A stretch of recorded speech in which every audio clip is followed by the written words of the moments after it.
el tema de la seguridad social, pues es un tema obligatorio y siempre será obligatorio, porque la seguridad social es una especie de eje transversal de la vida de la persona. Un eje transversal en políticas públicas es un tema que impacta todas las áreas de la vida. ¿Y qué ciudadano no está impactado por la seguridad social? Todo el mundo. Todo el mundo es afectado positiva o negativamente por la existencia o no de un sistema de seguridad social. Y este sistema de seguridad social pues tiene su origen muy diverso. Yo quiero hablar de dos momentos importantes. El momento bíblico propiamente dicho de un sistema de seguridad social que se basaba sobre todo en el cuidado del menesteroso.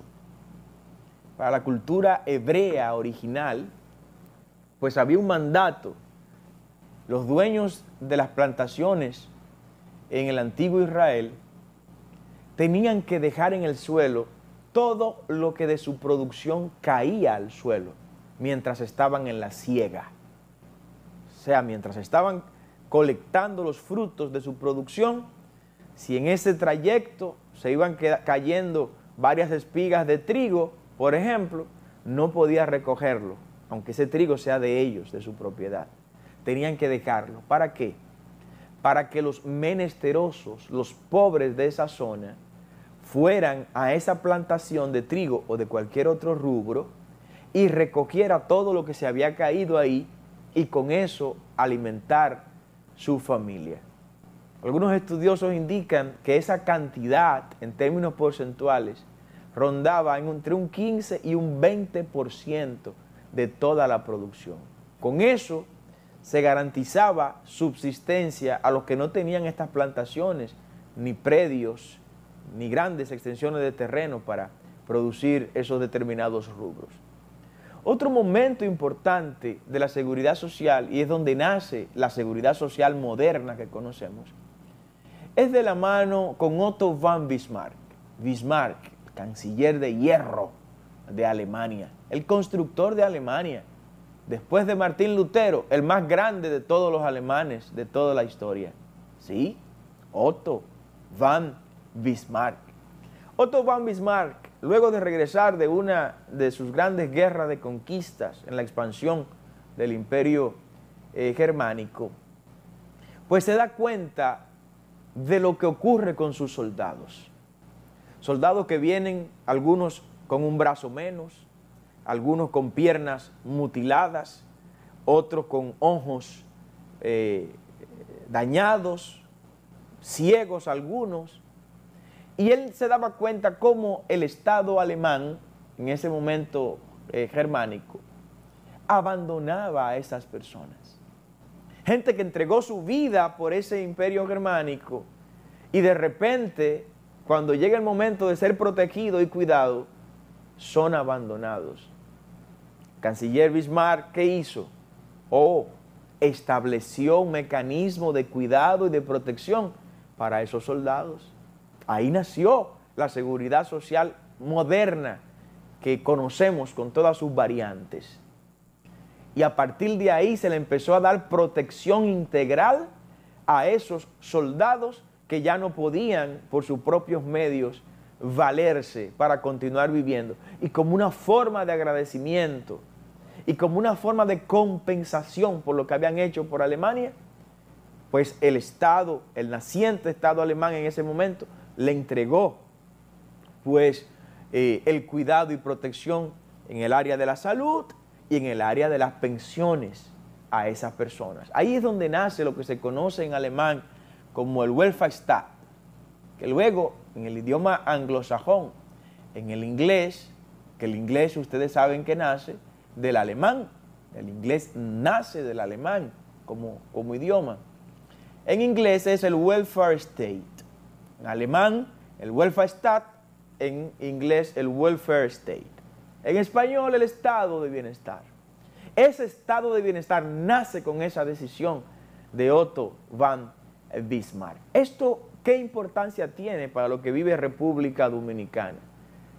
El propósito de la seguridad social. el propósito de la seguridad social no es que un grupo de vivos se enriquezca. No, no nació para eso la seguridad social.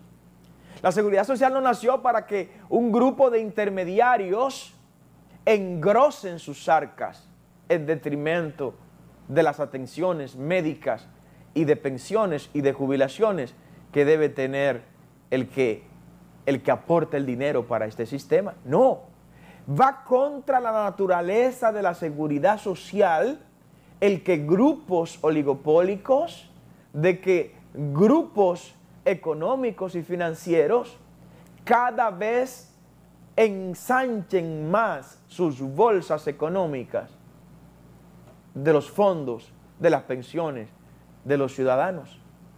Va contra la naturaleza misma del espíritu de la seguridad social.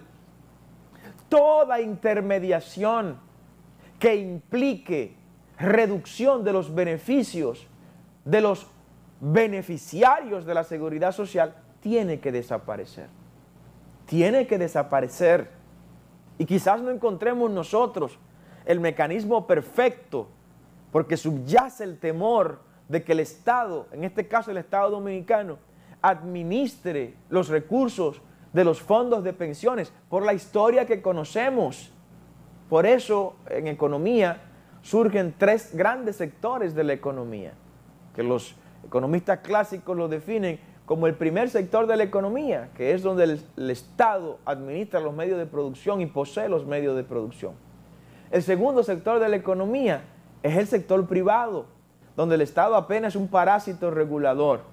Y el tercer sector de la economía, que es en el que más creo, en el que más confío, tiene que ver con la economía solidaria, la economía social, donde el dueño de las utilidades de una explotación industrial, comercial o de cualquier tipo empresarial no es ni el Estado ni el sector privado, sino que esos beneficios repercuten en provecho de grandes multitudes. ¿O es lo mismo?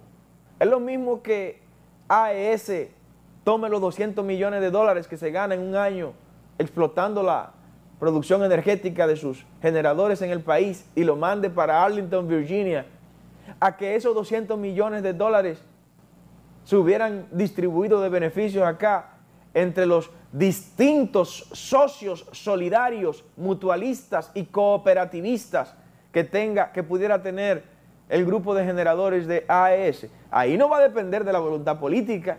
Eso no va a ser de un político, no va a ser de un presidente, no va a ser de un ministro, pero tampoco va a ser de una familia o de un grupo empresarial.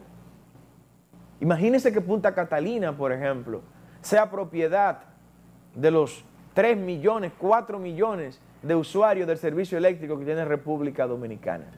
Y que cada gente que paga su factura eléctrica, por pagar su factura eléctrica, es socio de Punta Catalina. Punta Catalina, ¿de quién será? ¿Quién será el dueño de Punta Catalina? Los clientes del sector eléctrico, los que aportan con su pago al sector eléctrico. O me voy a otro lado, los trabajadores. Todos los que aportamos a la TCS, imaginemos que seamos dueños de este tipo de empresas y que ese tipo de empresas se adquiera con los fondos de pensiones y que se ponga gente a administrarla con perfil técnico y profesional. Sería diferente. Y he puesto rápidamente todos estos ejemplos para que la gente entienda que sí podemos desaparecer las AFPs, que sí podemos desaparecer las ARS y que esto puede funcionar de manera exitosa sin estos parásitos intermediarios. Mañana continuamos con este y otros temas en el rumbo de la mañana.